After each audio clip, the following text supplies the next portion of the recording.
Daawade, waxaan jeclaystay inaan bartan kugula wadaago muuqaallo taxane ah oo koobsanaya gaboodfallada iyo xeerarka weydaarinta lala damacsan yahay dadka Muslimka iyo Soomaaliduba oo ay ku howlan yihiin reer galbeedka. Muuqaalladani taxanaha waxaad ku arki doontaa waxyaabo badan oo kaa yaabin doona. Qoraaga buugga oo ku bilaabaya sheekadiisa sida tan ayaa wuxuu yidhi: Waxaan safar gaaban ku imid magaalada London ee cariga Ingiriiska anigoo u socda ka qaybgalka xaflad aroos oo ehelkayga ah. 3 cisho markaan joogay ayuu ila soo hadlay nin ka tirsan urur ka mid ah ururada sida qarsoodiga u shaqeeyo, wuxuuna igu ballamiyay maqaaxi caan ka ah magaalada London kuna taalo South of Kensington oo la yiraahdo Gales Bakery.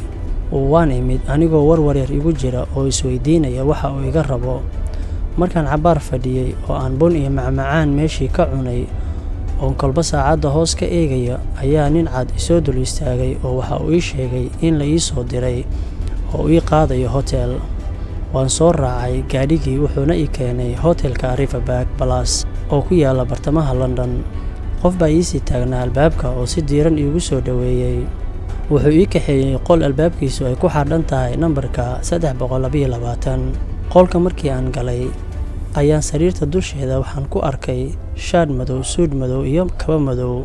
Waan meedhay sidii la ii tilmaamay, dharkii ayaan ku labistay.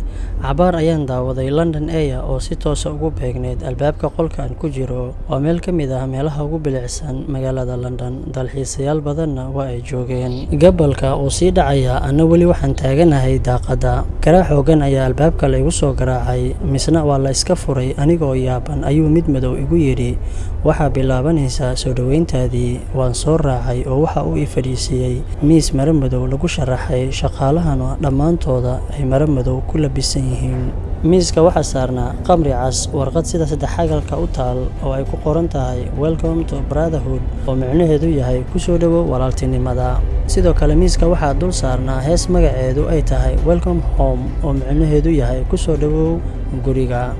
Markiiba gabar dhar madow xidhan ayaa masraxa soo fuushay oo waxa ay qaadaysaaba hees midhaheedu ay miiskayga dul saaran yihiin, waxaana ka mid ahaa ereyadaasi: Welcome where time stands still, no one lives, no one will, moon is full, seems to change, just leveled, mentally drained, iyo ereyo kale. Heesta oo ilaab qaaday misna cabsi igu abuurtay ayuu mid madow ii yimid oo madaxa hoos u foorarinaya. Wuxuu igu yidhi: Mudane, waa kuu diyaar gaarigii ku qaadi lahaa. Dabaqa hoose hoteelka ayaa la geeyay. Waxaa igu sugayay gaari kala jiidan. Gudaha markii aan soo galay waxaan kula kulmay saaxiibkay.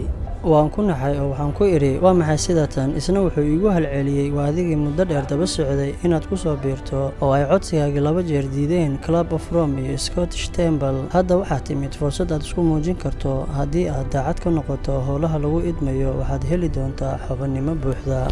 Magaalada waan ka sii baxaynaa oo waxaan gaarnay dhismo dhulka hoostiisa ah oo aad yaabayso qaabka loo dhisay. Saaxiibkay gaarigii wuu ka haray, ana 2 nin oo dhar madow oo sita oo qoortana u suran tahay saddexagal cas ayaa intay garbaha ay qabteen ayay ii kaxeeyeen qol madow oo iftiinka quraha ee ka baxaya uu yahay shumac. Waxaa goob madow soo fadhiya nin darajadiisu ay tahay 33 oo magaciisu iigu sheegay Paul Macmillan.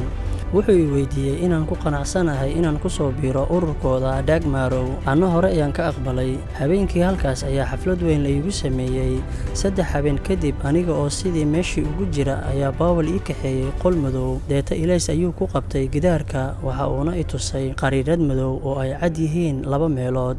Waxa uu Paul ii weydiiyay: 2 meelood ee cad ma garanaysaa? Waxaan ku idhi: Midi waa geeska Afrika, tan kalena waa bariga dhexe. Paul ayaa igu yidhi: Waa dhulka Soomaalida, kan kalena waa dhulka Shaam. Wuxuu ii raaciyay in qariidadan la sameeyay shirkii Berlin ee 1884.